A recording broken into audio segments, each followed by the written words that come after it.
এই বক্তব্য শুধু ধানিয়া খোলার মানুষের জন্য না, এটা বাংলাদেশের মানুষের জন্য, উপমহাদেশের মানুষের জন্য, আহলে হাদিসদের জন্য এই বক্তব্য। এটা কোন ঐতিহাসিক ভাষণ, এটা আন্তর্জাতিক ভাষণ, এটা ধানিয়া খোলার মাঠ না, এটা বাংলাদেশের উপমহাদেশের আহলে হাদিসের মাঠ, এটা ব্রিটিশ বিরোধী আন্দোলনের মাঠ, এটা আহলে হাদিসদের রক্তাক্তের ইতিহাসের মাঠ, এটা আহলে হাদিসদের রাজনৈতিক ইতিহাসের মাঠ। এটা এখানে রক্তের মুস্তাফির সাথে আসতেই হবে। কি চান না আপনারা? যতদিন বেঁচে থাকবেন ডক্টর মুস্তাফি আসবে এখানে, যদি না আসে মুজাফফর আসবে না ইনশাআল্লাহ। শেখ মুজিবের মূর্তি ভেঙেছে তাওহীদ প্রতিষ্ঠার জন্য না, আহলে হাদিসরা মূর্তি ভাঙলে আগে মাজার ভাঙবে যারা ঈমান নষ্ট করে। এটাই হলো আহলে হাদিসের রাজনীতি। আহলে হাদিস পলায় থাকে না কখনো, এটা মনে রাখতে হবে। এই জাগরণ একদিন আসবে, হয়তো সেই দিন নেতৃত্ব দেবে ডক্টর মুস্তাফির সাহেব ইনশাআল্লাহ। কি আপনারা চান না? সম্মানিত উপস্থিতি, একই মাহফিলে 3 প্রকারের বক্তৃতা। আজকে খুব বকা দিছি। একই মাহফিলে তোমাদের বক্তরা 3 প্রকার বক্তৃতা দেয়। সকালে কি বলার হোদ নেই, দুপুরে কি বলে তার আক্কেল নেই, বিকালে কি বলে তার কোনো বিবেচনা শক্তি নেই। উপস্থিতি, যতগুলা মূর্তি ছিল অধিকাংশই ভাঙা হয়েছে না ভাঙা হয় নাই?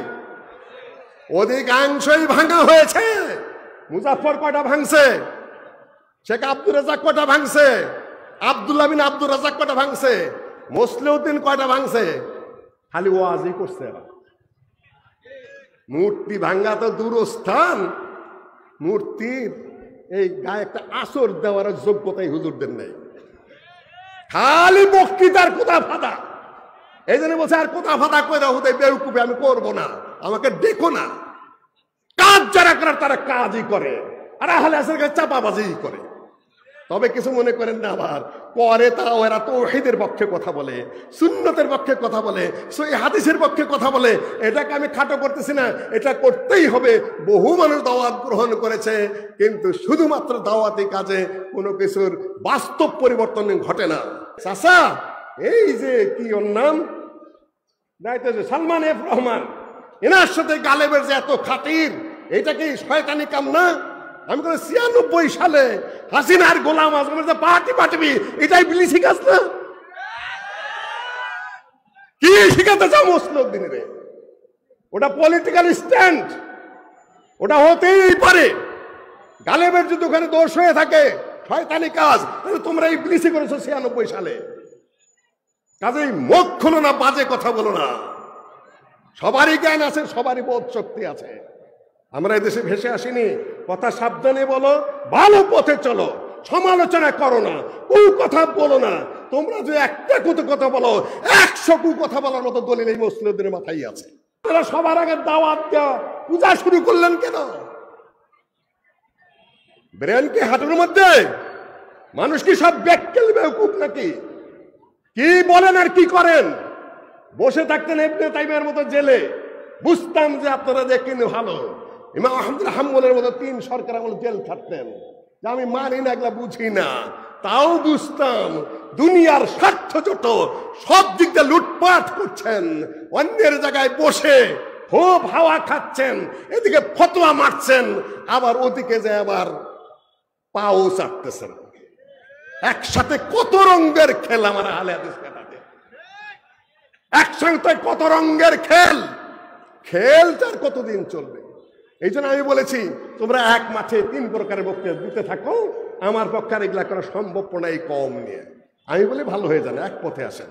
এমন একটি মাঠে আমরা দাঁড়িয়েছি, যেটা একটি ঐতিহাসিক মাঠ, যে এরিয়াটি ঐতিহাসিক এরিয়া, যে ইতিহাস এ পর্যন্ত কেউ এই বঙ্গদেশে রচনা করতে পারেনি। সেদিন আইআইইউসিতে, ইন্টারন্যাশনাল ইসলামিক ইউনিভার্সিটি চিটাগাঙ্গে ছাত্রদের একটি সাংস্কৃতিক অনুষ্ঠান ছিল। গজল, বক্তব্য, কোরআন তেলাওয়াত ইত্যাদি ইত্যাদি ছিল। বক্তব্যের সময় তারা বলে চলেছে, আমরা 52 সাল, 69 অভ্যুত্থান, 70 নির্বাচন, 71 যুদ্ধ, তারপরে 75-এর প্রেক্ষাপট, তারপরে এরশাদের পতন, তারপরে আলোচনা করার শেষ মুহূর্তে এসে আমরা আবার দ্বিতীয় স্বাধীনতা অর্জন করলাম। এটার নাম দিল তারা 36শে জুলাই। 36শে জুলাই মানে 5 আগস্ট। 31শে জুলাই সাথে 5 যোগ করলে কত জুলাই হয়? ছাত্র তো, ওদের ব্রেন নানানভাবে কাজ করে। বক্তৃতার বিষয় 36শে আগস্ট না 36শে জুলাই, তার মানে 5 আগস্ট। আমি বারবার বলছিলাম, যেহেতু আমি সেখানে ওরা মুরব্বী হিসাবে আমাকে বসিয়েছে, মাঝে মাঝে টিকা টিপ্পনি কাটাতে আমার অভ্যাস, আর আনন্দ উপভোগ করে। আমি বললাম যে কেউ কেউ ইতিহাস হাঁটু থেকে নিচের দিকে নামাচ্ছ, কেউ কেউ বড় জোর মাথা থেকে পা পর্যন্ত নামিয়েছ। মাথা থেকে শুরু করবে কবে? এই ভূখণ্ডের স্বাধীনতা কবে? তুমি যদি ধানীখোলার আন্দোলন বাদ দাও, এখানকার সেই জেহাদ মুভমেন্ট বাদ দাও, এখান থেকে যে স্বাধীনতা আন্দোলন ইংরেজ বিরোধী যুদ্ধের বাদ দাও, এই ভূখণ্ডের কোনো ইতিহাস রচিতই হবে না, সবই মিথ্যা হবে। পিনাকি ভট্টাচার্য একজন হিন্দু মানুষ, সেদিন আলোচনা করতে যায় পুলিশের উপর আলোচনা করেছে। পুলিশের নির্যাতন কবে থেকে শুরু, ঠিক তাকে ওহাবী আন্দোলনে যেতে হয়েছে। কয়েকটা বইয়ের রেফারেন্স দিয়েছে, ডক্টর মুইনের লেখা। তার একটা বইয়ের নাম আমার জানা ছিল না। ভাগনা ডক্টর আব্দুল্লাহ মনসুরকে বললাম, তাড়াতাড়ি এই বইটা খোঁজো। বইটা খুঁজে আমাকে সে তাড়াতাড়ি PDF পাঠিয়ে দিয়েছে। সর্বপ্রথম স্বাধীনতা আন্দোলনে পুলিশের যে নির্যাতন, ব্রিটিশ পুলিশের এবং ব্রিটিশ দালালদের যে পুলিশ, এই পুলিশের নির্যাতন আহলে হাদিসের উপরেই হয়েছে, এবং সেটা মিথ্যা মামলায় ফেলে প্রতারণা করে তাদেরকে জেল জরিমানা ফাঁসি দেওয়া হয়েছে। পিনাকি ভট্টাচার্যের মতো হিন্দু সাংবাদিকও জানে, কিন্তু আহলে হাদিসরা জানে না। কোথায় রয়েছে আমরা? তখন ওদেরকে বললাম যে তোমরা তো সবাই ইতিহাস হাঁটুর থেকেও বলতেছো, মাজার থেকেও বলতেছো, মাথার থেকে একটু শুরু করো। মাথায় গেলেই আহলে হাদিস, দ্বিতীয় কোনো পথ নেই। সম্মানিত উপস্থিতি, সেই ধানীখোলা তারই একটা কেন্দ্র। বারবার আমি এই ইতিহাসের দিকে দৃষ্টি আকর্ষণ এই জন্যই করি যে ইতিহাস যদি নিজেরা না মুছেন, ইতিহাস মুছে না, ইতিহাস বাঁচিয়ে রাখতে হয়। এর আগে আমি বহু বক্তব্য বলেছি, তাবারাকাল্লাযী বিয়াদিহিল মুলক ওয়া হুয়া আলা কুল্লি শাইইন কাদির। বরকত মহাবরকতময় আল্লাযী তাবারাকাল্লাযী বিয়াদিহিল মুলক, যার হাতে রাজত্ব, যার রাজত্ব শেষ হয় না, যার ক্ষমতা শেষ হয় না, যাকে পালিয়ে যেতে হয় না, যাকে নির্বাচনে পরাজিত করা যায় না, যাকে ক্ষমতায় তোলাও যায় না, নামানো যায় না, চিরস্থায়ী ক্ষমতার অধিকারী কে? তাবারাকাল্লাযী বিয়াদিহিল মুলক। আয়াত জানেন, আয়াতের অর্থও জানেন না, আয়াতের অর্থ বোঝেন না। কেন আপনাদেরকে মুজাফফর আবার কিছু মনে করবে, হুজুররা আপনাদেরকে যাও খাওয়াইতে খাওয়াইতে। সালাফিয়াতের নতুন সংজ্ঞা, যেটা হলো মূলত জাবারিয়া মতবাদ, আল্লাহই সব করে দিবে, আল্লাহই সব করে, কেউ তোমার তো মাঠে নামতে হবে। এই যে সম্মেলন হচ্ছে, যদি এখানে এনারা বসে থাকতেন, আল্লাহ সম্মেলন করে দিবে। কথাটা মিথ্যা? কথাটা তকদিরের। তকদির দেওয়া শরীয়তের দলিল দেওয়া যায় না। তকদির আল্লাহই জানেন, আমি জানি না। এখানে পরিকল্পনা নিতে হয়েছে, এখানে হিসাব কিতাব করতে হয়েছে, এখানে বক্তা দাওয়াত দিতে হয়েছে, এখানে সামিয়ানা টানাইতে হয়েছে, এখানে মাইক সেট করতে হয়েছে, বক্তারা এসেছে। তারপরে বুঝলাম যে আল্লাহ করে দিল। তার আগে তো আমি বুঝি না, তকদিরও বুঝে না। তকদিরের মাসআলাও সালাফিরা বুঝে না এখন অনেকে। সম্মানিত উপস্থিতি, আহলে হাদিসদেরকে পঙ্গু বানিয়েছে। বহুবার বলেছি, তাদেরকে নপুংসক বানিয়েছে, তাদেরকে আত্মা মেরে দিয়েছে, তাদের রূহ খেয়ে দিয়েছে, তাদের স্পিরিট ধ্বংস করে দিয়েছে এক শ্রেণীর সালাফি নামদারি জিলাফি হুজুর। খালি ঠিক ব্যাঠিকের জন্য আমি আসি না, যুগের পর যুগ আমি বক্তব্য দিচ্ছি আপনাদের সামনে, কিন্তু উন্নতি হচ্ছে না। তারপর ডক্টর মুজাফফরকে বারবার বলি, আমাকে আর তোমরা দাওয়াত দিও না, আমি বক্তৃতা করবো না মাঠে। আর জোর করে নিয়ে আসে, আজকেও আমি আসবো না। লোক পাঠিয়ে মোটর সাইকেল পাঠিয়ে দিয়েছে। ডক্টর আব্দুল্লাহ ফারুক সবচেয়ে বড় যিনি আহলে হাদিসের এখন দায়িত্বশীল, গাড়ি নিয়ে দাঁড়িয়ে রয়েছে। আমি যে এই সমাজে বক্তৃতা করে আমার আর কোনো লাভ নাই, আমি ঘুমাই থেকে চিটাং যায় সকালে ক্লাস নেব, কয়েকটা ছাত্রের যদি পড়াই আমার কাজে লাগবে, এইখানে চিৎকার করে আমার কোনো কাজে আসতেছে না। সম্মানিত উপস্থিতি, একই মাহফিলে 3 প্রকারের বক্তৃতা। আজকে খুব বকা দিছি, একই মাহফিলে তোমাদের বক্তরা 3 প্রকার বক্তৃতা দেয়। সকালে কি বলার হোদ নেই, দুপুরে কি বলে তার আক্কেল নেই, বিকালে কি বলে তার কোনো বিবেচনা শক্তি নেই। একদিকে বলে রাজনীতি হারাম, এই হারাম, এই হারাম, আবার যখন ধর্মমন্ত্রীকে ডাকে তখন ষোড়শ উপাচারে পূজা পার্বণ শুরু করে দেয় ওই হুজুররা। আক্কেল বুদ্ধি আছে কিছু? সর্বপ্রথম পূজা পার্বণ কে শুরু করেছে? মন্ত্রীকে। যারা বেশি নিষেধ করে রাজনীতি হারাম, এই হারাম, সেই হারাম। আমরা জানি তিনি একজন শিক্ষিত মানুষ, তিনি একজন যোগ্য মানুষ, কোনো সন্দেহ নাই। বাংলাদেশ হওয়ার পর থেকে এই পর্যন্ত যতজন ধর্মমন্ত্রণালয়ের দায়িত্বে পেয়েছে, বর্তমান যিনি আছেন তার চেয়ে বেশি শিক্ষিত, বেশি যোগ্য কোন ধর্ম মন্ত্রণালয়ের দায়িত্ব পেয়েছে আমার জানা নাই। কিন্তু আপনারা যারা এত ফতোয়া দেওয়ার ঘোলা করেন, আপনারা সবার আগে দাওয়াত দেওয়া পূজা শুরু করলেন কেন? ব্রেন কি হাঁটুর মধ্যে? মানুষ কি সব বেক্কেল বেউকুফ নাকি? কি বলেন আর কি করেন? বসে থাকতেন ইবনে তাইমিয়ার মতো জেলে, বুঝতাম যে আপনারা দেখেন ভালো। ইমাম আহমদ হাম্বলের মতো 3 সরকার আমল জেল থাকতেন, যে আমি মানি না, এগুলা বুঝি না, তাও বুঝতাম দুনিয়ার স্বার্থ যত সব দিক দিয়ে লুটপাট করছেন, অন্যের জায়গায় বসে খুব হাওয়া খাচ্ছেন, এদিকে ফতোয়া মারছেন, আবার ওদিকে যে আবার পাও চাটতেছেন। একসাথে কত রঙের খেল আমার আহলে হাদিস কাটাতে, একসঙ্গে কত রঙের খেল, খেলটার কতদিন চলবে? এই জন্য আমি বলেছি তোমরা এক মাঠে 3 প্রকারের বক্তৃতা দিতে থাকো, আমার পক্ষে এগুলা করা সম্ভব নাই কম নিয়ে। আমি বলি ভালো হয়ে যান, এক পথে আসেন। সম্মানিত মুসলিয়ানগণ যারা এখানে উপস্থিত হয়েছেন, আজকে সংক্ষেপে 2-1টা ইশারা দেই। ছাত্রদের এবং জনতার সম্মিলিত আন্দোলনে 15-16 বছরের একটা সরকার পড়েছে। ফেসিবাদ, ফেসিবাদ, ফেসিবাদ, ফেসিবাদের আগে যায় নাই কোনোদিন, তাই না? আহলে হাদিসদেরকে জেলে কে ঢুকিয়েছিল? মাথাচাড়া বেশি দিবেন না। সেদিন সাংবাদিক সম্মেলনে কেউ কেউ প্রশ্ন করেছিল আমাকে যে আপনারা আগে কোথায় ছিলেন, হঠাৎ বাইরে আসলেন, যে আপনাকে কে বললো আমি হঠাৎ বেরিয়ে এসেছি? এটা আপনার অজ্ঞতা। বয়স এখন একেবারে কম হয় নাই। আমরা ঢাকায় গেছি 76-77 সালে। আমরা এর আগ মুহূর্তে দেখেছি শেখ সাহেবের 75-এর কারবার দেখেছি, আমরা মোশতাকের কারবার দেখেছি, জিয়াউর রহমানের কারবার আমরা দেখেছি, বিচারপতি সাত্তারের বিষয়টা আমরা দেখেছি। বিচারপতি সাত্তারের আমলে বিএনপির এক শ্রেণীর গুন্ডারা ওই বিএনপির বিচারপতি সাত্তারকে টিকতে দেয় নাই।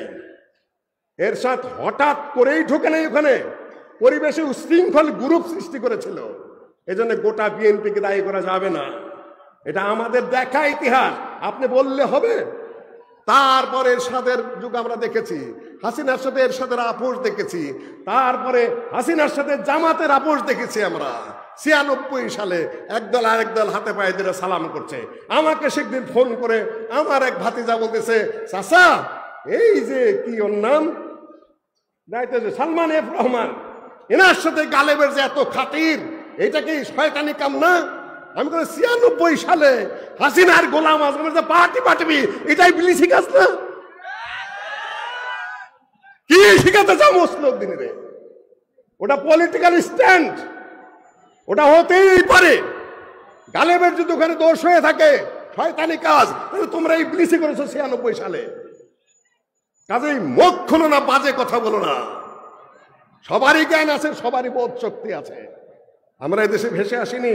কথা সাবধানে বলো, ভালো পথে চলো, সমালোচনা করো না, কু কথা বলো না। তোমরা যে একটা কথা বলো, 100 কু কথা বলার মতো দলিল এই মুসলিমদের মাথায় আছে। কাজে ভালো পথে সবাই চলো, যে যেটাই করো, আমরা কু কথা বলতে যাব না। সম্মানিত উপস্থিতি, আজকে ছাত্র জনতার এই আন্দোলনে একটা ফ্যাসিবাদী যতই বলেন, ফ্যাসিবাদে একজন না, উনি ফ্যাসিবাদে একটু বেশি ছিলেন, বেশি অত্যাচার করেছেন, বেশি সমস্যার সৃষ্টি করেছেন। পতন হয়েছে, পতন করেছে কে? আল্লাহ ছাড়া কারো ক্ষমতা স্থানে আল্লাহ করেছে, কিন্তু মাঝখানে লোক লেগেছে, ছাত্রদের মাঠে নামতে হয়েছে, সমন্বয় বানাইতে হয়েছে, প্রায় 1000-এর উপরের ছাত্রর মৃত্যু হয়েছে, কয়েক হাজার মানুষ পঙ্গু হয়েছে। তারপরে নাগেই আপনারা কি করেছেন? সম্মানিত উপস্থিতি, যতগুলা মূর্তি ছিল অধিকাংশই ভাঙা হয়েছে না ভাঙা হয় নাই? অধিকাংশই ভাঙা হয়েছে। মুজাফফর কয়টা ভাঙছে? শেখ আব্দুর রাজ্জাক কয়টা ভাঙছে? আব্দুল্লাহ বিন আব্দুর রাজ্জাক কয়টা ভাঙছে? মুসলিউদ্দিন কয়টা ভাঙছে? খালি ওয়াজই করছে এরা। মূর্তি ভাঙ্গা তো দূরস্থান, মূর্তির এই গায়ে একটা আসর দেওয়ার যোগ্যতাই হুজুরদের নেই, খালি বক্তৃতার কোথা ফাঁদা। এই জন্য বলছে আর কোথা ফাঁদা করে হুদাই বেউকুফি আমি করবো না, আমাকে ডেকো না। কাজ যারা করার তারা কাজই করে, আর আহলে হাদিসের কাছে চাপাবাজি করে। তবে কিছু মনে করেন না, আবার করে তাও এরা তাওহীদের পক্ষে কথা বলে, সুন্নতের পক্ষে কথা বলে, সহিহ হাদিসের পক্ষে কথা বলে। এটাকে আমি খাটো করতেছি না, এটা করতেই হবে। বহু মানুষ দাওয়াত গ্রহণ করেছে, কিন্তু শুধুমাত্র দাওয়াতি কাজে কোনো কিছুর বাস্তব পরিবর্তন ঘটে না। বাস্তব পরিবর্তন কবে ঘটলো? নবী মুহাম্মদ সাল্লাল্লাহু আলাইহি ওয়াসাল্লাম দাওয়াতি কাজ করেছেন মক্কায় কত বছর? 13 বছর। মদিনায় কত বছর পরে তিনি মক্কা বিজয়ের দিকে বের হলেন? 8ম হিজরিতে। 13 আর 8 কত? তাড়াতাড়ি হিসাব দাও আমাকে। 13 আর 8 কত বছর? এত বছর পরে তিনি মক্কার দিকে মক্কা বিজয় করলেন। এর আগে আরো ঘটনা ঘটেছে। এই যে মক্কা বিজয়ে গেলেন, এখন কি মূর্তি ভাঙলেন?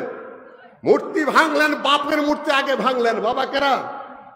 ইব্রাহিমের মূর্তি, ইসমাইল আলাইহিস সালামের মূর্তি ওরা বানিয়ে রেখেছিল কাবার ঘরের ভিতরে, হাতে দিয়ে রেখেছে জুয়ার কাঠি।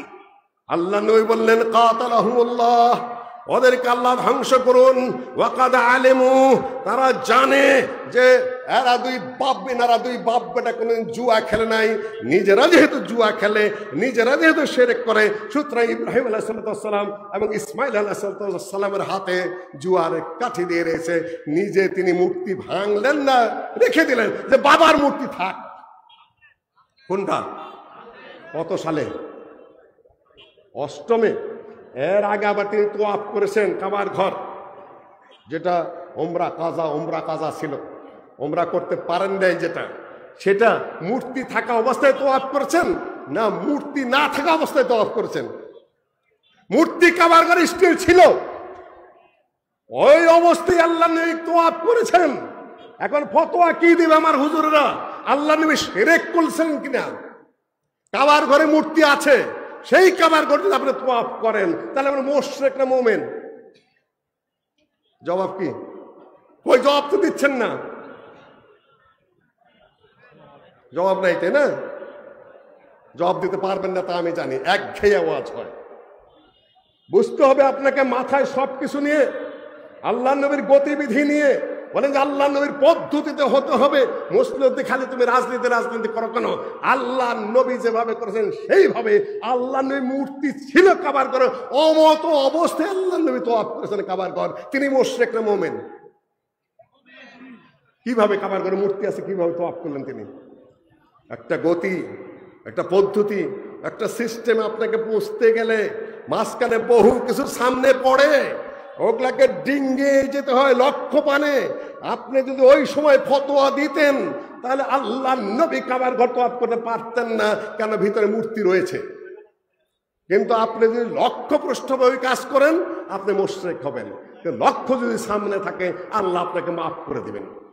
সম্মানিত উপস্থিতি, কুল জা আল হক ওয়া যাকাল বাতিল, আল্লাহ নবী মূর্তিগুলা ভেঙে চুরমার করে দিলেন। আর বললেন কুল জা আল হক ওয়া যাকাল বাতিল ইন্নাল বাতিলা কানা যাহুকা। হক সমাগত হয়েছে, বাতিল দূরীভূত হয়েছে। বাতিল তো দূরীভূত হওয়ার জন্যই, কিন্তু করবে কে কাজটা? কাজ কে করবে? আপনারা না অন্যরা? না, সেটা আপনাদের শিকড় কাটা দিচ্ছে। 3 প্রকারের বক্তৃতা 4 প্রকারের বক্তৃতা হচ্ছে, কাজেই সম্ভবপর না আপনাদের দিয়ে। সম্মানিত উপস্থিতি, ইতিহাসের ধারাবাহিকতা, এই যে আন্দোলন হয়েছিল ব্রিটিশ বিরোধী, এই যে তাদেরকে বিতাড়িত করা হয়েছিল, কি উদ্দেশ্যে? উদ্দেশ্য কি ছিল? ব্রিটিশ খুব ভালো শাসক ছিল। ভালো শাসক কোন দিক দিয়ে জানেন? একটা খুন যদি হতো কোথাও, ব্রিটিশের চোখ ফাঁকি দিয়ে কারো বাঁচার উপায় ছিল না, মাটির নিচে গেলেও ব্রিটিশ আসামি ধরে নিয়ে আসতো। আর এখানে একটা খুনের আসামি তো কত বছর লাগে? ব্রিটিশের বিচার ব্যবস্থা খুব শক্ত ছিল, শুধু প্রতিপক্ষকে দমন করা ছাড়া। ব্রিটিশ বহুত উন্নত করেছে এই দেশে। এই রেল লাইনগুলো কে বানিয়েছে? হর্ডিঞ্জ ব্রিজ কে বানিয়েছে? খালি Jamuna bridge, Padma bridge, Jamuna bridge, Padma bridge, আরে আরো 150 বছর আগে হর্ডিঞ্জ ব্রিজ পদ্মায় হয়ে আছে, ব্রিটিশের করা। এ সকল আবল তবল ফাউল বক্তব্য দেন কিছু জন্য, যে যমুনা ব্রিজ, পদ্মা ব্রিজ, বঙ্গোপসাগর ব্রিজ, সেই ব্রিজ। আরে আল্লাহর বান্দারা, 150-200 বছর আগে হর্ডিঞ্জ ব্রিজের উপরে ট্রেন চলেছে এই বাংলাদেশে। ফাউল কথা বলে শুধু মানুষকে বিভ্রান্ত করা। সম্মানিত উপস্থিতি, আমি যা বলতে চাচ্ছি সেটা হলো, কি উদ্দেশ্য হয়েছিল এইখানের আবুল মনসুর আহমদ সাহেবের পূর্বপুরুষ আশিকুল্লাহ গাজী সাহেব কি কারণে বালাকোটের যুদ্ধে গিয়ে ওদের হাতে গুলি খেয়ে আহত হয়েছিলেন? কি কারণে? দরকার কি ছিল? উদ্দেশ্য একটাই, কমপ্লিট ইসলামিক স্টেট, চূড়ান্ত একটা ইসলামিক রাষ্ট্র কায়েম করা, যেখানে কোরআন এবং হাদিস অনুযায়ী রাষ্ট্র চলবে, যেখানে ইসলামী বিচার ব্যবস্থা চলবে, যেখানে ইসলামিক আইন চলবে, যেখানে ইসলামিক শাসন চলবে। এর উপর ভিত্তি করে 1947 সালে আবার পাকিস্তান আন্দোলন হয়। পাকিস্তান আন্দোলনের মূল ভিত্তি ছিল ইসলামিক রাষ্ট্র হবে, ইসলামিক সমাজ হবে। No constitutional plan would be workable in this country or acceptable to the Muslims unless it is designed on the following basic principles, which that so and so, such and such. উত্তর পশ্চিম এলাকা ভারতের, আর এই উত্তর পূর্ব অঞ্চল ভারতের, অর্থাৎ এই বঙ্গভূমি এবং ওই দিকের যেখানে মুসলিম সংখ্যাগরিষ্ঠ। মুসলিম সংখ্যাগরিষ্ঠ বলতে কি বোঝেন? যেখানে অধিকাংশ বাসিন্দা মুসলিম, সেই এলাকাগুলো নিয়ে কি করতে হবে? আলাদা রাষ্ট্র গঠিত হবে। তাদেরকে নিয়ে মুসলিম সংখ্যাগরিষ্ঠ, সুতরাং সেটা আলাদা রাষ্ট্র হবে। না হিন্দু সংখ্যাগরিষ্ঠ, সেখানে মুসলিম রাষ্ট্র হবে।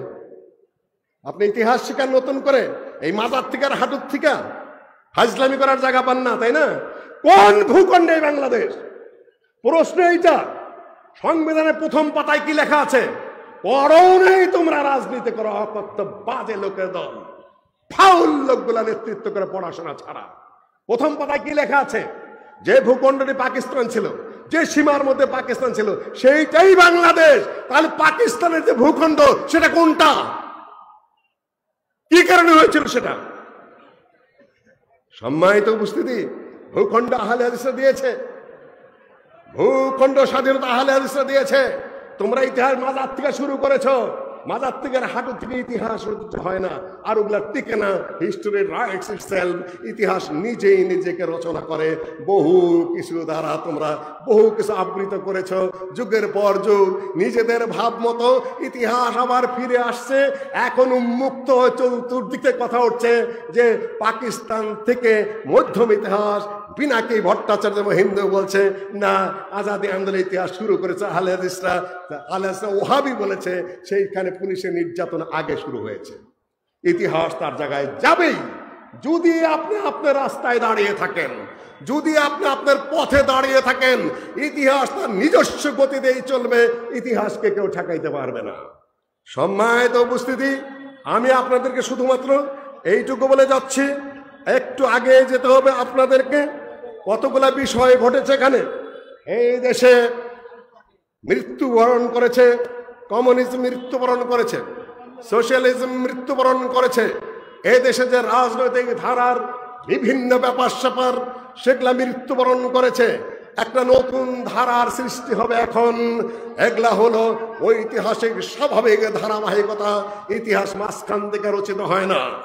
সম্মানিত উপস্থিতি, কাজেই বলবো যে আপনাদের কিছু কর্তব্য আছে এই দেশের জন্য, আপনাদের কিছু কর্তব্য আছে এই জাতির জন্য, আপনাদের কিছু কর্তব্য আছে এই ভূখণ্ডের জন্য।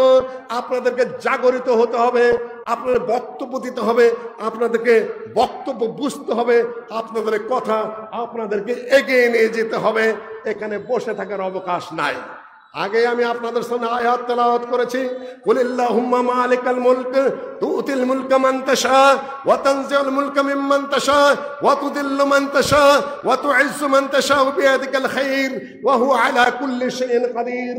আল্লাহর হাতে হলো রাজত্ব, তিনি যাকে খুশি রাজত্ব দেন, যাকে খুশি জিল্লতি করেন, যাকে খুশি ইজ্জত দেন, যাকে খুশি তিনি বেইজ্জতি করেন। এখন একটা সুযোগ সৃষ্টি হয়েছে। আজকের এই সম্মেলন করতে যাইয়া কারো কাছে অনুমতি চাইতে হয়েছে? অনুমতি চাইতে হয়েছে? এখানে কোনো নানান ধরনের কোটমোট গাই দেয়াইছে, আগেও ছিল না, এখানে আমি দেখে নেই সেগুলা। অনুমতি চাওয়ার কোনো প্রয়োজন বাংলাদেশের সংবিধানে নাই। সংগঠন করার অধিকার, ধর্মীয় অনুষ্ঠান করার অধিকার, বক্তব্যের অধিকার বাংলাদেশেরই সংবিধান স্বীকৃত। তাহলে ওসি সাহেব, ওডিসি সাহেব, ওএসপি সাহেব আপনার কাছে স্বাধীন দেশের নাগরিক হয়ে কেন আমার ভিক্ষা মাগতে হবে যে আমাকে সভা করার অনুমতি দিন? কেন আমার নেতাদের কাছে ঘুরতে হবে যে আপনি একটু বইলা দেন, আপনাকে একটু দাওয়াত দিলাম, আপনি একটু এসে এরকম করেন, আপনি দুটা কথা বইলা দেন? কেন লাগবে? আমরা ছোটকালে এগুলো দেখি নাই, ভারতেও এখনো বড় লাগে না। এখন আমার কেন লাগবে? হয়েছেটা কি? আপনি অফিসার হয়েছেন, আমি কি দেশের নাগরিক না? আপনার পায়ে আমি তেল মারবো কেন? আপনি আমার পায়ে তেল মারবেন? আপনি নেতা হয়েছেন আমার খেদমত করার জন্য, আপনি আসবেন আমার খেদমতে, আপনার পায়ে আমি তেল মারবো কেন? আপনাকে পার্লামেন্টে পাঠাইছে আমি, আমার কাজ যদি না করেন, আমার দেখে যদি সাড়া না দেন, আপনাকে ঘাড়ে ধরে বের করে দিব। আপনাকে পয়সা দেই, আপনাকে সুযোগ দিয়েছি, এসি মধ্যে পাঠিয়েছি, সরকারি গাড়ি দিয়েছি, আপনি ফাইজলামি করেন মানে? What is this? পলিটিক্স নষ্ট করে দেওয়া হয়েছে, রাজনীতি নষ্ট করে দেওয়া হয়েছে, অফিসার নষ্ট হয়ে গেছে। সবাই মনে করে তার পৈতৃক সম্পত্তি, তাদের বাবার রাজত্ব, এবং আমরা মানুষগুলো আমাদের দেশের তাদেরই দাস, তাদের কৃতদাস আমরা। ফাইজলামের যুগ আল্লাহ ভাবে শেষ করে। আমরা কারো বেশি ধন্যবাদ দিতে চাই না, কারো খাটাও করতে চাই না। আমরা শুধু বলি ছাত্র জনতার মাধ্যমে যে আন্দোলন এসেছে, এটা যেন একটা সুফল সামনে আনে। আমরা যেন নেতাদের পায়ে তেল মাখতে যাব না, আমরা এসপির পায়ে তেল মাখতে যাব না, আমরা ওসির পায়ে তেল মাখতে যাব না, আমরা কোন নেতাদের নাম নিয়ে এই বিজ্ঞাপন পোস্টার আর ভরবো না। আমি ছিঁড়ে ফেলেছিলাম সেই আমলেই, নরসিংদীর একটা প্রোগ্রামে গেছি, 61 জন নেতার নাম আমি এইভাবে ছিঁড়ে, আপনার মোবাইল দেখেছেন সেগুলা, এইভাবে ছিঁড়ে বললাম যে আমি এখানে বক্তৃতাই করবো না। কালকে ইমাম সাহেব, কালকে ফজরে দেখবেন এই 61 জন যদি ফজরের জামাতে না আসে, পাছার মধ্যে কোন জায়গায় পিটাবেন? বদমাইশি তো নামাজ পড়স না, শয়তানে তো তাদের মসজিদে দেখা যায় না, আর ধর্মীয় বিজ্ঞাপনে তোদের নাম দেবো রাখতে হবে, তাই না? ফাজলামি শয়তানের একটা সীমা আছে, বদমাইশের একটা সীমা আছে। শোনো, বক্তব্য শোনো, মানুষ হওয়ার চেষ্টা করো। আজকে এক জায়গায় কথা হলো, শুরু হয়ে গেছে আবার আহলে হাদিসের বিরুদ্ধে ষড়যন্ত্র। আমি আবার বলে দিলাম, সবাই ভালো মানুষ নয়। ঘাপে গোবে বিশ্ববিদ্যালয়ে বসে আছে, ঘাপে গোবে থানায় বসে আছে, আমাদের খালাতো ভাইরাই বসে আছে। এই 3 বছরে, এই কত বছরে আমার বাসায় আমি প্রোগ্রাম করেছি, আহলে হাদিস যুবকদের কেউ ফোন করে নাই, আজকে এসেছে পুলিশ। আমি সরকারকে জানিয়ে দিতে চাই, কেন পুলিশ আমার বাসার খুঁজতে আসলো? ওইখান থেকে আবার ওসি সাহেব বলতেছে খোঁজ খবর ভালো করে নাও। আহলে হাদিসদেরকে আমি আবার সতর্ক করে দিয়ে যেতে চাই, ওই গ্রুপ কিন্তু আবার অত্যাচার চালাবে এদের আড়ালে থেকে। একেবারে সর্বত্র আপনারা সচেতন থাকুন। যে গ্রুপ একবার অত্যাচার করেছিল, নাম ধরে আমি বলবো না, আধায় কোলে গাধায় বোঝে, আড়াল থেকে কিন্তু আবার চালাবে। এখন যদি আপনার শুধুমাত্র আহলে হাদিসের জন্য কথা নয়, গোটা মানব জাতির জন্য কথা, গোটা দেশের জন্য কথা, গোটা দেশের সুস্থ রাজনীতির জন্য কথা। অনেকে তুমি তো গণতন্ত্র গণতন্ত্র করো, সংবিধান সংবিধান করো, এই করো সেই করো, খেলাফত নাকি কায়েম হতে হবে। খেলাফতের অর্থ জানো তুমি? খালি কয় খেলাফত কায়েম খেলাফত কায়েম, এটা কি খেলার পথ নাকি? খেলাফতের অর্থ জানো তুমি? খেলাফত কি বলো? আমির মুআবিয়া খলিফা কিনা? বলো তুমি তুর্কিরা খলিফা ছিল কিনা? বলো তুমি উমাইয়ারা খলিফা ছিল কিনা? বলো তুমি আব্বাসীরা খলিফা ছিল কিনা? সেদিন আমি শেখ আকরামুজ্জামানকে প্রশ্ন করলাম সাংবাদিক সম্মেলনে, এই যে এত কথাবার্তা বলেন আপনারা, ভালো কথা, বড় আলেম, বলুন তো বাংলাদেশ দারুল ইসলাম না দারুল হার্ব? দারুল ইসলাম চিনেন তো আপনারা? দারুল হার্ব চিনেন? চিনেন না। সঙ্গটা আমি জানায় বুঝাই দিয়ে যাই বোঝার সুবিধার্থে। দারুল ইসলাম হলো সংখ্যাগরিষ্ঠ মানুষ মুসলিম, কোরআন হাদিস অনুযায়ী রাষ্ট্র আছে, সেইভাবে রাষ্ট্র চলে, যার পূর্ণাঙ্গ আনুগত্য করতে হবে, যে শাসকের হুকুম মানতে হবে, এটা না হলো দারুল ইসলাম। আর দারুল হার্ব কোনটা? যেখানে মুসলিম সংখ্যাগরিষ্ঠ হোক বা না হোক, যেখানে কোরআন হাদিসের শাসন নাই, যেখানে ইসলামের আইন বিধান নাই, যেখানে মানুষ এইভাবে চলে না, সেটার নাম কি? দারুল হার্ব, মানে যুদ্ধের দেশ। এই বাংলাদেশ দারুল ইসলাম না দারুল হার্ব? ছোট ভাইকে আর আমি প্রশ্ন করছি না। এই যে ফতোয়া দিয়ে চলেছ, এই প্রশ্নটা করেছিল সুলতান সালাউদ্দিন ওয়াইসি, আসাদুদ্দিন ওয়াইসির বাবা, रियादे, मैं मौलवी साहब को पूछा आप लोग तो बहुत तनकीद करते हैं मेरा, आप बोलिए तो ये इंडिया जो है ये दारुल इस्लाम है या दारुल हर्ब है? भारत के प्रश्न করলাম আলেমদেরকে, ভারত কি দারুল ইসলাম না দারুল হার্ব? কি জবাব দিবেন? দারুল হার্ব করলে সেখানে জুমা চলবে না। দারুল হার্ব হলে আপনার সেখানে যুদ্ধের মধ্যে আপনাকে থাকতে হবে, কিন্তু ভারতের বুকে আপনি যুদ্ধবিহীনভাবে শান্তিপূর্ণ জীবনযাপন করতে হচ্ছে। আমাদের সংখ্যাগরিষ্ঠ মুসলিম, কিন্তু ইসলামিক আইন নাই, ইসলামিক বিচার নাই, ইসলামিক শাসন নাই, সেকুলারিজম, ধর্ম নিরপেক্ষতাবাদ সব আছে। তারপরে এটা কি বলবো আমি, মাঝামাঝি কিছু আনতেই হবে। ছোট ভাই মুজাফফরের দৃষ্টি আকর্ষণ করব, তোমাকে মাঝামাঝিতে আসতে হবে পলিটিক্যাল দিকে, তোমাকে মাঝামাঝিতে আসতে হবে রাষ্ট্রীয় দিকে, মাঝামাঝিতে আসতে হবে তোমার থিওরি পেশ করার সময়। যদি দারুল ইসলাম বলো, দেখাও কোন জায়গায় ইসলামিক আইন আছে। যদি দারুল হার্ব হয় তাহলে যুদ্ধ অস্ত্র যুদ্ধ বৈধ করে ফতোয়া দাও, কোনোটাই না। যখন ওরা সন্ত্রাসী কর্মকাণ্ড আমরা বড় গলায় বলি, সন্ত্রাসী করছে কেন, এটা তো একটা মুসলিম রাষ্ট্র, নামাজ চলে, রোজা চলে, হজ চলে, জাকাত চলে, কথা সত্য মেনে নিলাম, কিন্তু ইসলামিক আইন বিচার তো নাই। কাজে এই যে ফতোয়া দিতে চলে সমস্ত দিনে 14 গোষ্ঠী উদ্ধার করতেছে, এখন বুঝে কথা বলো। খেলাফতের পথ তোমার জন্য কেউ খুলে রাখে নাই, এর পর্যন্ত তোমাকে কেউ ডাকছে? 4 কোটি মানুষ, 5 কোটি মানুষ খুব তো চিৎকার করতেছ, তোমাকে কেউ এ পর্যন্ত রাষ্ট্রীয় ভাবে একটা নম্বর গুনেছে? পচা কথা বললাম একটা, দেখেছে কেউ? সম্মানিত এই জন্য এখন প্রশ্ন উঠবে যে এই জন্য কি আহলে হাদিসরা ভালো কাজ করে না? সবচেয়ে বড় কাজ, ভালো কাজ আহলে হাদিসরাই করে। তাওহীদের কথা বলে, সুন্নতের কথা বলে, সহিহ হাদিসের কথা বলে, কিন্তু প্র্যাকটিক্যালি রাষ্ট্রীয় ব্যাপারে, প্রশাসনিক ব্যাপারে, বিভিন্ন ব্যাপারে হিসাবেও ধরে না কেউ। আরও যদি এই রকম উল্টা পাল্টা কথা বলতে থাকো, হয় চুপ করে থাকো, নাহলে বুঝে কথা বলো। প্রত্যেক দলের মুখপাত্র 1 থেকে 2 জন, জামাত ইসলামের মুখপাত্র মাত্র 1 জন, তাও একজন ডাক্তার সাহেব। বহু মানুষ বলতে পারে সেখানে, আপনি একজন ডাক্তার মানুষ, আপনি এখন থামেন, আমরা তো মেলা আলেম, আলেম আছে না ওখানে মেলা, আমরা আলেমেরা কথা বলবো, আমরা প্রফেসররা কথা বলবো, শিক্ষিত মানুষের অভাব নাই।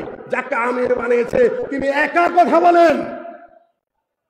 আওয়ামী লীগের মুখপাত্র 3 জন ছিল এক সময়, একজন মাহবুব সাহেব, আরেকজন হলো যে এই মন্ত্রী, টাঙ্গের মন্ত্রী হাসান মাহমুদ সাহেব, আর ওবায়দুল কাদের সাহেব। দেখলো 3 জনের 3 প্রকারের কথা হয়, সব সময় দেখেন ওবায়দুল কাদের সাহেব বলা শুরু করে দিলেন। যাই হোক না কেন, বিএনপি এক একজনে এক এক কথা বলে, এই জন্য এলোমেলো হয়। আমি অনুরোধ করবো, এলোমেলো কথা বলেন না, চিন্তা করে ওই তারেক যে লন্ডন থেকে যেভাবে দৃষ্টিভঙ্গি দেয়, অনেক বোধ শক্তি হয়েছে কেন, আমি তার বক্তৃতা শুনি, অনেক পরিপক্ক কথাবার্তা, তার হিসাব করা কথাবার্তা, রাষ্ট্র চালানোর মধ্যে জ্ঞান বুদ্ধি তার হয়েছে বলে মনে হয়। একজন যে ভারত যে অমিত শাহর সামনে দাঁড়ায় থাকেন, আরেকজন সকালে বলেন বঙ্গবন্ধুর ছবি নামানো ঠিক হয় নাই, বিকালে আবার ত্রুটি স্বীকার করেন। এই সকল হজবরল রাজনীতি করেন না। জনসংখ্যা, জনগণের সমর্থন আছে আপনাদের প্রতি। ভারত বিরোধী মেন্টালিটির কারণে আপনাদের মানুষ সমর্থন দেয়, কিন্তু রাজনীতি করেন খুবই কাঁচা মাথায়। এগুলো উচিত নয়। কিন্তু আহলে হাদিসের মুখপাত্র কয়জন? এর যে কত মুখপাত্র, সবাই মহাপণ্ডিত, সবাই মহান নেতা, সবাই মহান বক্তা, আর সবারই মুরিদ আছে, সবারই ভক্ত। কথা বন্ধ করো। কোরআনের কথা, হাদিসের কথা, তৌহিদের কথা, সুন্নতের কথা, সহিহ আমলের কথা যত পারো জোরালো ভাবে বলো। রাষ্ট্রীয় কথা, রাজনৈতিক কথা, আন্তর্জাতিক কথা, সামাজিক কথা, বিচার বিভাগ কথা, আইন আর অন্যান্য যেগুলা যা বোঝো না, ওনে মুখ খুলো না। সতর্ক কথাবার্তা বলো, গুনাহ হবে না এজন্য। আর যে বলতেই হয় কয়েকজন মিলে পরামর্শ করে কথা বলো। সবাই মহান নায়ক সাজতে চেষ্টা করো না। ভুলের পরে ভুল, ভুলের পরে ভুল হতে থাকবে, সেখান থেকে ফিরে আসতে পারবে না। এবং ফিরে আসার পথও যে কোনো যুগেই যে ভালো হবে এমন কথা নয়। সম্মানিত উপস্থিতি, আমি আমার বক্তব্য এখন শেষের দিকে নিয়ে আসি। এখন আমাদের সামনে কি করা যেতে পারে এর উপর একটি দৃষ্টিভঙ্গি আমি আপনাদের কাছে দেই। সেটা হলো, এই স্বপ্নে তাবিজ পাওয়া যাবে না। এই ভূখণ্ডের স্বাধীনতার সংগ্রাম কারা করেছিল? আহলে হাদিসরা করেছিল। সংগ্রাম করেছে বলে নেতৃত্ব এসেছে। আবুল মনসুর আহমদের বাপদাদা সংগ্রামী ছিলেন বলেই তিনি শিক্ষামন্ত্রী হয়েছিলেন, ক্যাবিনেট মন্ত্রী হয়েছিলেন, সরওয়ার্দী প্রধানমন্ত্রী ছিলেন। সরওয়ার্দী সাহেব বিদেশে গেলে আবুল মনসুর আহমদকে প্রধানমন্ত্রীর দায়িত্ব দিয়ে যেতেন। কারণ কি? সংগ্রামী মানুষ। মৌলানা আকরম খাঁ গোটা মুসলিম লীগ চালিয়েছেন 41 সাল থেকে 49 সাল পর্যন্ত। শেখ সাহেব তার কাছে একটা ছোকরা, সোজা কথা বলে শেখ সাহেব নিজে লিখেছেন অসমাপ্ত আত্মজীবনীতে। এই জায়গায় বক্তৃতা করেছিলাম, পিছন দিক থেকে কয়েকটা ছোকরা আমাকে বলে, কেন বঙ্গবন্ধু বলা হলো না, কেন এই করা হলো না, সেই হলো বলা হলো না। আমি সেদিন বেশি কিছু বলিনি, তাদেরকে ওই সময় বলেছিলাম। সময় উপস্থিতি, মৌলানা আকরম খাঁ আর শেখ সাহেব নিজেই লিখেছেন। মৌলানা আকরম খাঁ আমাকে বললেন, এই ছোকরা তুমি করো কি এখানে? যে আমি ছোকরা নই, আমি ডেলিগেট। অকাতরে বলেছে মোল্লা আকরম খাঁর সামনে সরওয়ার্দীও ছোকরা। সরওয়ার্দী আকরম খাঁর অধীনে নেতৃত্ব করেছেন। এখন আকরম খান নাম কেউ নেয় না। আহলে হাদিসরা তোমাদের জবাব কি? 41 থেকে 49 সাল পর্যন্ত গোটা পূর্ববঙ্গের মুসলিম লীগের যিনি সভাপতি হলেন, যার হাতে এই পূর্ব পাকিস্তান হলো, ওই রাজনৈতিক নেতৃবৃন্দ তার একটা নাম নেয় না, একবার তার কথাটা পর্যন্ত উচ্চারণ করে না। তার নামে তো একটা গলিও নাই। কোথায় খালি সরওয়ার্দী, ভাসানী। এখন বলতেছে ভাসানী প্রথম বাপ, শেখ সাহেব দ্বিতীয় বাপ, ছাত্র এখন তৃতীয় বাপ। মৌলানা আকরম খাঁ দাদা কেন উচ্চারণ করছে না? আপনারা মাঠে নাই তাই। যে সংগ্রাম করে না পৃথিবীর সংগ্রামী মানুষের জন্য। ইতিহাস রচিত হয় বিজয়ীর পক্ষে, পরাজিতের পক্ষে ইতিহাস রচিত হয় না। ছাত্ররা, যুবকেরা, আমি তোমাদের দৃষ্টি আকর্ষণ করে বলতে চাই, আজকে এই মাঠে, সকল মাঠে এত সাহসিকতা, এত কথা কেন বলি? বলি এই জন্যই যে নিষ্প্রভ হতে দিতে চাই না। তাওহীদের আলোচনা যথেষ্ট হচ্ছে আলহামদুলিল্লাহ, সুন্নতের আলোচনা যথেষ্ট হচ্ছে আলহামদুলিল্লাহ, সহিহ হাদিসের আলোচনা যথেষ্ট হচ্ছে আলহামদুলিল্লাহ। দেশের মানুষ কোরআন এবং সহিহ হাদিসের দিকে এত সংখ্যক এসেছে, এত শুনতে চাচ্ছে, এত বুঝতে চাচ্ছে, এতটাই বুঝে ফেলেছে যে আরো যা বোঝার চেষ্টা করছে সেটা অবিস্মরণীয়। সেটা আমি স্বীকার করে নিচ্ছি, সেটা বাস্তবতার প্রেক্ষাপট। কিন্তু এই লোকটাকেই যখন জিজ্ঞাসা করা হয় যে আপনি কোন পার্টি করেন, তখন কি বলে? ওই পার্টি করি, নাহলে ওই পার্টি করে, ওই পার্টি করে। আপনাদের আহলে হাদিসরা অনেক ভালো, এই জন্য আপনাদের আকীদা এইটুকু গ্রহণ করেছি। আপনারা আহলে হাদিসরা এত সুন্দর কথা বলেন না, এই জন্য আমি বুকে হাত বাঁধি। আপনারা আহলে হাদিসের দলিল এত সুন্দর, সহি না, আমরা কিন্তু জোরে আমিন বলি। আমার ছোট ভাই ডক্টর মুজাফর সাইদি সাহেবের প্রচুর প্রশংসা করেন, জাযাকাল্লাহু খায়রান। আমি বলে একটু, আর সাইদি সাহেবের মুক্তি ওই সময় আমি নিজেও আলামিন জামে মসজিদে চেয়েছি। কেন অন্যায়ভাবে লোকটাকে মিথ্যা অভিযোগ দিয়ে তাকে নানান ওরা আমি মাজলুমের পক্ষে বরাবরই, যেই মাজলুম হোক না কেন মাজলুমের পক্ষে বরাবরই। দেখুন কতগুলো জিনিস আজকে আসলে ডিএসবি, আমি ছাত্রদের নিয়ে করছিলাম,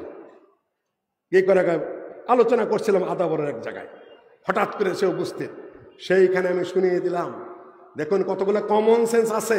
একটা পুরুষ মানুষ খুন করতে পারে, একটা পুরুষ মানুষে আগুন দিতে পারে, হয়ে যেতে পারে তার থেকে, কিন্তু সাইদি সাহেবের মতো একটা মানুষ কয়েক মাস ব্যাপী আর একটা হিন্দু মহিলাকে বাড়িতে রেখে ধর্ষণ করবে, এটাও সম্ভব। কয়েকটা কারণে অসম্ভব। তিনি একজন বড় আলেম, বড় আলেম মানে বড় বক্তা। 2 নম্বর, তার বউ আছে ঘরে, ঘরে বউ তাহলে আর একটা মহিলা ঢুকাইতে দেবে? সে চুল ছিঁড়া ফেলাবে না? ঘর তার বাচ্চা কাচ্চা আছে, বাচ্চা কাচ্চাটাকে ঢুকাইতে দিবে আর একটা মহিলাকে? সমাজ জামাত আছে, মাদ্রাসা মসজিদ আছে এলাকায়, ওইটা ঢুকালে সাইদে পাবলিকে সেইসা বলাবে হুজুর মানুষ তোমার ঘরের মধ্যে এগুলা কি? আর যে এই প্রসিকিউটর, যে অ্যাডভোকেট, যে জজ এই প্রসঙ্গটা তুলেছে এবং বলেছে ও গাঞ্জা খায়, ওকে কোনো মানুষের জাত নাকি? ফাজলামের একটা সীমা আছে। আমি বক্তৃতা করছিলাম আলামিন জামে মসজিদে, ছাত্ররা তখন আন্দোলন করছে, একেবারে ডেট পিছাই দিলেন 1 মাসের উপরে। ওই খুতবায় বলেছিলাম বিচার বিভাগ থেকে খুনের রাজত্ব সৃষ্টি করা হলো, ওটা দ্রুত 1 দিনের মধ্যে আদালত বসিয়ে প্রধান বিচারপতি সাহেব, যিনি এই ফাঁসির কাজগুলো করেছেন আগে, প্রধান বিচারপতি সাহেব উনি কি করলেন, ডেট পিছাই দিলেন 1 মাস 2 মাস। অ্যাটর্নিরা মিলে এটা কমাই আনলেন, ওই জন্য আমি খুতবা দিছে কমে আনছেন পরে। তারপরে কি হলো, 2 জন নিয়ে বেঞ্চ, একজনকে উনি ছুটি দিয়ে দিলেন। ছুটি দিয়ে দিলে তো আর আদালত কার্যকর থাকে না। এমন গাঁজাখোর আপনি, প্রধান বিচারপতি, খুন হয়ে মানুষ মারা যাচ্ছে, ছাত্ররাও মরেছে, পুলিশেরাও মরছে, আপনি দ্রুত গতিতে একটা রুলিং দেবেন হাইকোর্ট থেকে, 1 মাস পরে ডেট ফেলালেন, কাছে একটু কমায় নিয়ে এসে বিচারপতি ছুটি দিয়ে দিলেন, তাহলে একটু কমায় নেওয়া আসলে লাভ পেল কি? শয়তানের ঠিক মাছের পচন ধরে কোথার থেকে? মাথার থেকে পচন ধরে। এই বিচার বিভাগও বেশ কিছু শয়তান সরেছে, আর যাদের যা গঠিত হয়েছে তারাও সেকুলার, তেমন ভালো কিছু আশা করি তা না। তারপর দোয়া করি ভালো হোক।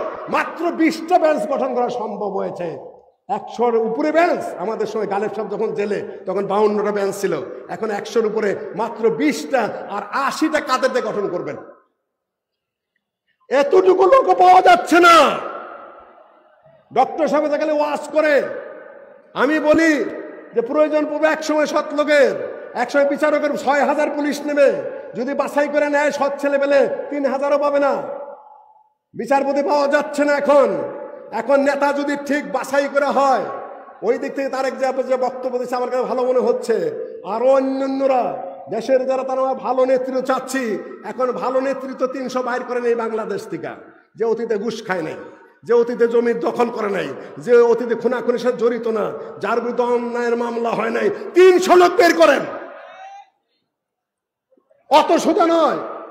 এই জন্য বলি, অনুরোধ করব যে আমাদের বক্তারা বিক্ষিপ্ত বক্তব্য দিও না। এক সময় টাইম আসবে যখন এই দেশ সৎ লোক খুঁজবে, সৎ লোক পাবে না। বিচার বিভাগে সৎ লোক পাবে না, পুলিশ বিভাগে সৎ লোক পাবে না, নেতৃত্বে সৎ লোক পাবে না, বিশ্ববিদ্যালয়ের ভিসি সৎ লোক পাওয়া যাবে না।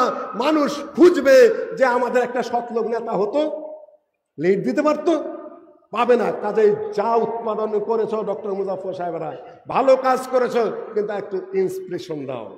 এক বক্তৃতা তুমি বলেছ বিশেষ পাশ করবে, এই হবে, ডাক্তার হবে, ভালো কথা, ওই পথেই বক্তব্য দাও।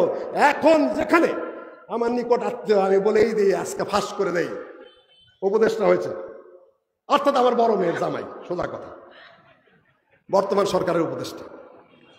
সেদিন প্রসঙ্গত বলতেছে যে আরেকজন আমার আত্মীয় বলতেছে, তোমরা তো খালি এখান থেকে নিচ্ছ, ওখান থেকে নিচ্ছ, সেখান থেকে নিচ্ছ। আমি কিন্তু এগুলো জানি না, আমি এগুলোর সাথে তেমন জড়িত না। বাচ্চারা কি যে করেছে, কোথায় কোথায় আল্লাহ ভালো জানে। আমি কয়টা ঠেকাবো আন্দোলনের সময়, আমার তো বয়স হয়ে গেছে, আমি আত্মগোপনে চলে গেছি। সোজা কথা, আমি অত বীর মানুষ এখন আর নাই। গালেবের সময় বীর মানুষ ছিলাম, এখন আর বীরত্ব আসে না, মানে বয়স, চিন্তা কোথায় হবে, ইত্যাদি ইত্যাদি।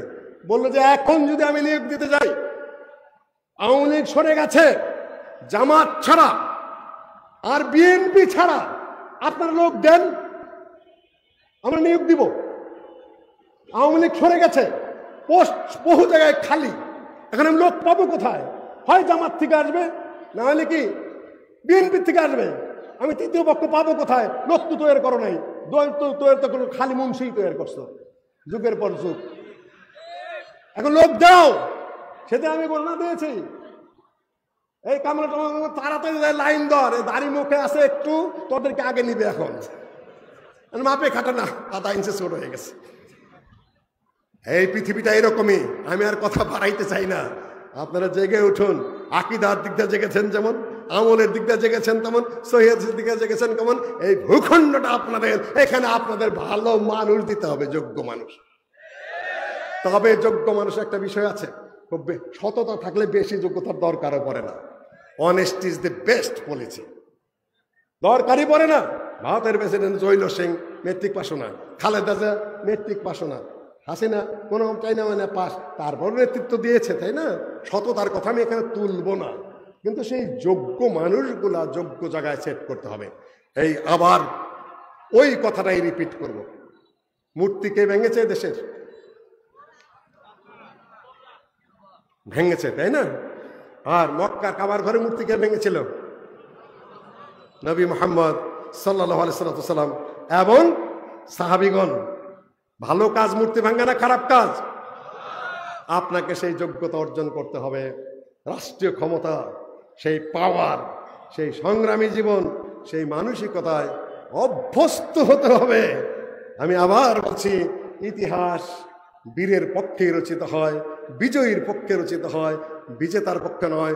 যতটুকু কাজ আমরা করে রেখেছি আলহামদুলিল্লাহ, ইতিমধ্যে এর উপরে আরো কিছু এগিয়ে নিয়ে যেতে হবে।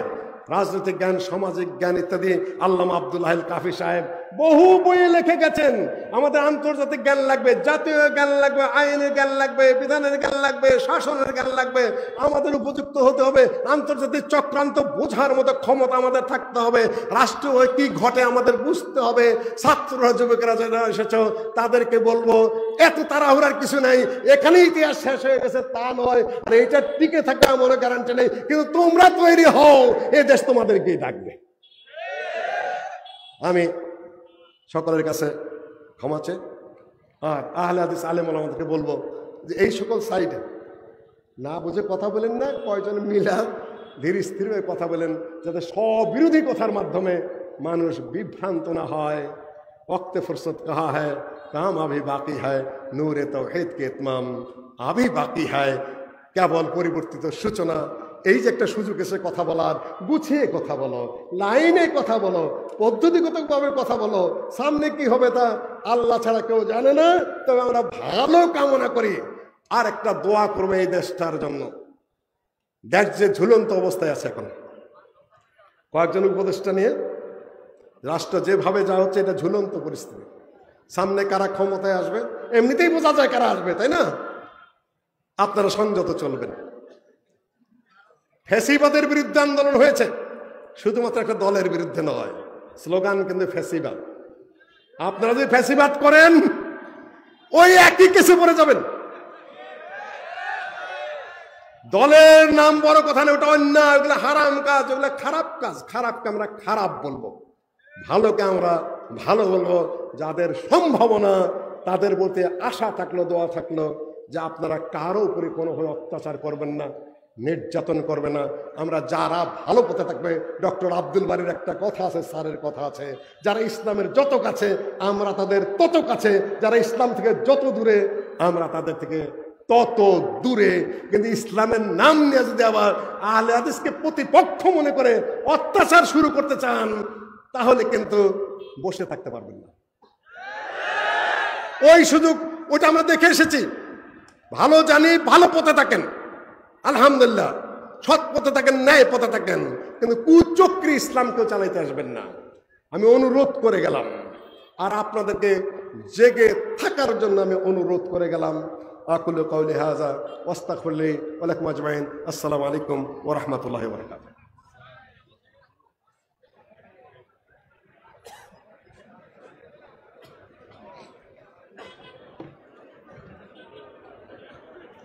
কি গরম হয়েছেন তো, মাশাআল্লাহ। শেখের শেখের জন্য দোয়া করবেন, আল্লাহ যেন তার কণ্ঠটাকে আরো দারাজ করে দেন। সংসদে গিয়ে কিন্তু রাগ করে বের হয়ে আসলে চলবে না, ঠিক আছে না? No last word in politics. হ্যাঁ, আহলে হাদিসরা এই কথা বলতে পারে না বলে তো এই দশা। আর আমাদের বয়স হাফ, ওনাদের বয়স ফুল। যত সুন্দর দার্শনিক বক্তব্য দিলেন, রাজনৈতিক,